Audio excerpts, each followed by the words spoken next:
April 1945. Field Hospital near the Rhine. Private Tommy Jenkins raised his rifle and shot the German medic 3 times. Center mass. The medic fell, blood spreading across his Red Cross armband.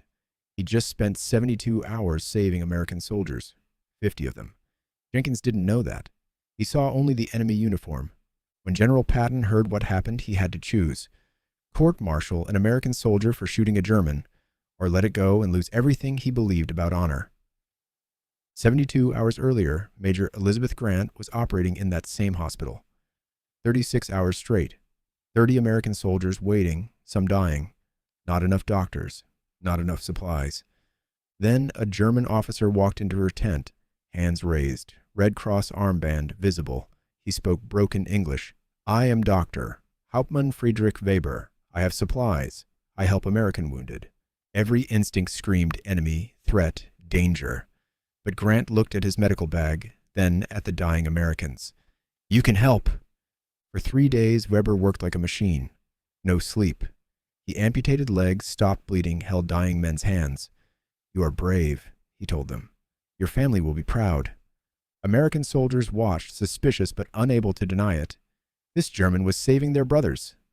Grant asked him once, "Why? We're your enemies." Weber looked at her with exhausted eyes. "I am doctor first, soldier second. Hippocratic oath has no nationality. War is over.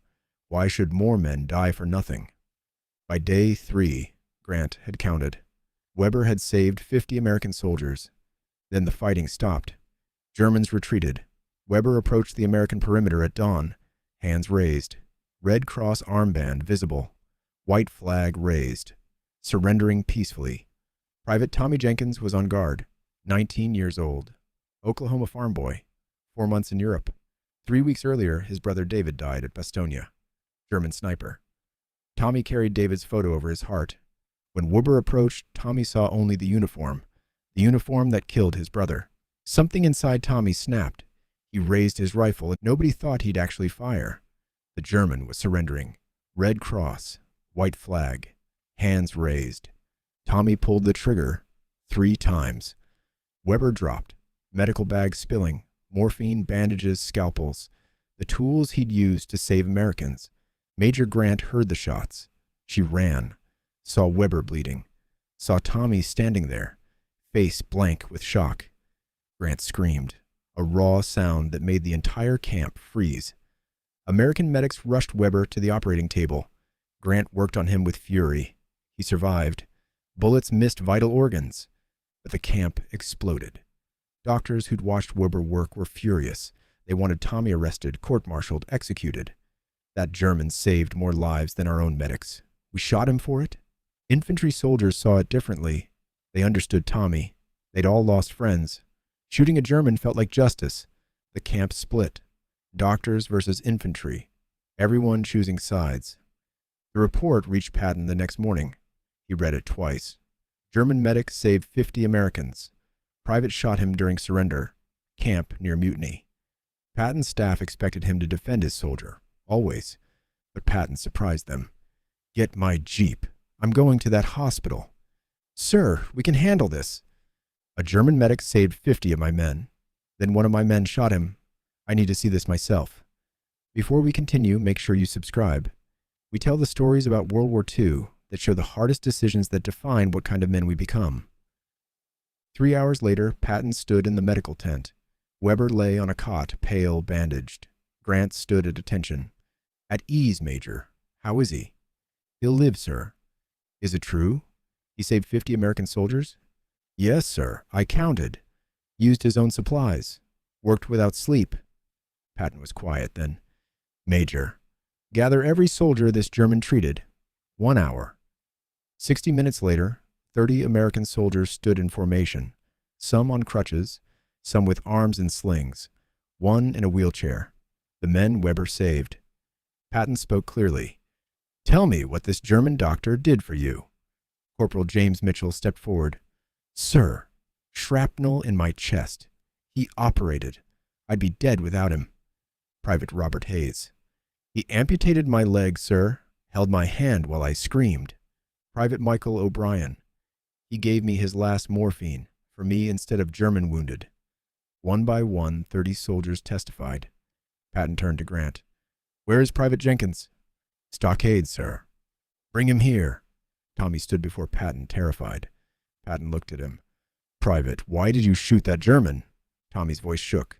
Sir, he was the enemy. My brother died at Bastogne. German sniper. I saw the uniform and I couldn't let another one live.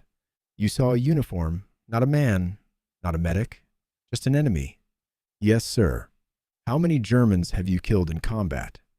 3, sir. 3 in combat, that's war. Patton paused, but this German wasn't shooting. He was surrendering. Red Cross armband, white flag, and you shot him anyway. Silence. Before you pulled that trigger, did you know this German saved 50 American soldiers? No, sir. Did you know he worked 3 days using his own supplies to keep your brothers alive? No, sir. Did you know the men behind me are only alive because of him? Tommy's face crumbled. No, sir. Patton turned to the soldiers. Did anyone tell Private Jenkins what this German did? Silence. Sergeant Mike Donovan stepped forward. No, sir.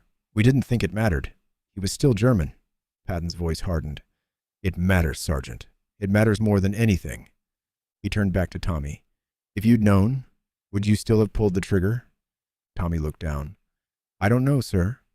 Honest answer. Patton stepped closer. You're not a bad soldier. You're a grieving brother. You wanted revenge. I understand that. He paused. But the man you shot saved 50 American lives, 50 brothers who will go home because a German doctor decided saving lives mattered more than winning a war. Tommy was crying now. You want to honor your brother? Don't shoot medics.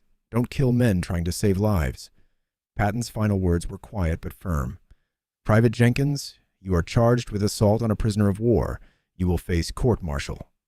The camp stirred, some shocked, others nodding. Grant spoke up. Sir, Hauptmann Weber requested to testify on behalf of Private Jenkins. Everyone stared. The man who shot him wants to defend him? Yes, sir. The court-martial happened 1 week later. 3 officers presiding. Prosecution laid out the case. Jenkins shot a surrendering prisoner. A medic. 3 bullets. Evidence overwhelming. Then defense called Hauptmann Friedrich Weber. Weber walked in slowly, still weak. Clean German uniform. Medical insignia. Defense asked, Hauptmann Weber, Private Jenkins shot you 3 times. Do you want him punished? Weber looked at Tommy. Their eyes met. Tommy looked away, ashamed. Weber spoke carefully. I do not want punishment. I want understanding. Explain. I am German officer. I fought 5 years. When this young American shot me, I was not surprised. I understand. He saw a uniform. He saw enemy. He saw everything he learned to hate. This is what war does. It teaches us to hate without thinking.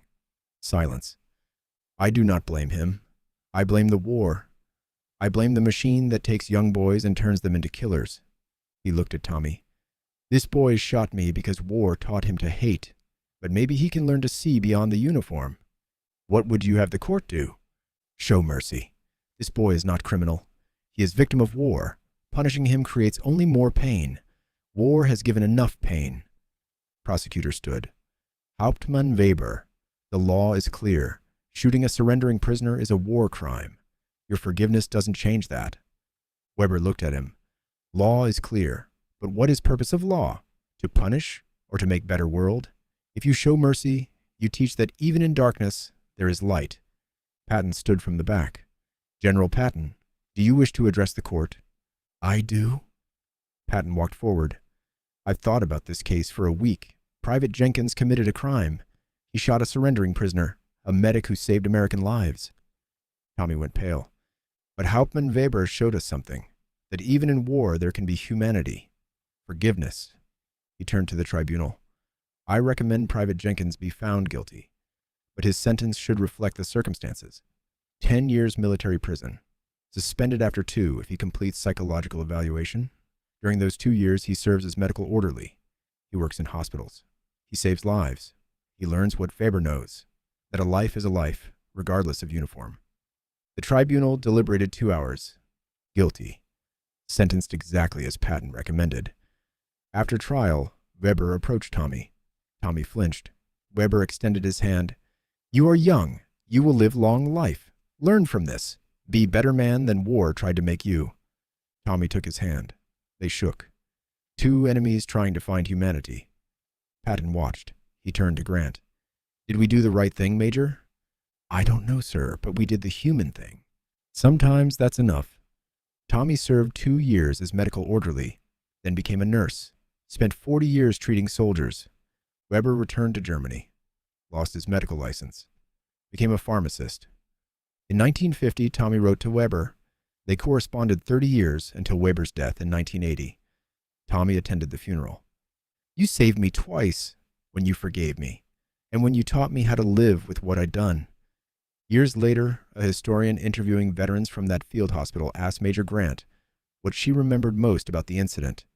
She was quiet for a long time, then said, "I remember thinking that day how easy it is to see an enemy, and how hard it is to see a human being wearing an enemy's uniform. Weber chose to see the human. Tommy chose to see the uniform. And Patton? He chose to make us all look at both until we couldn't ignore what we'd become. That's leadership nobody teaches you in any war college. What would you have done? Prosecuted your own soldier or protected him? Let us know in the comments. And if you want more stories about impossible moral choices, subscribe.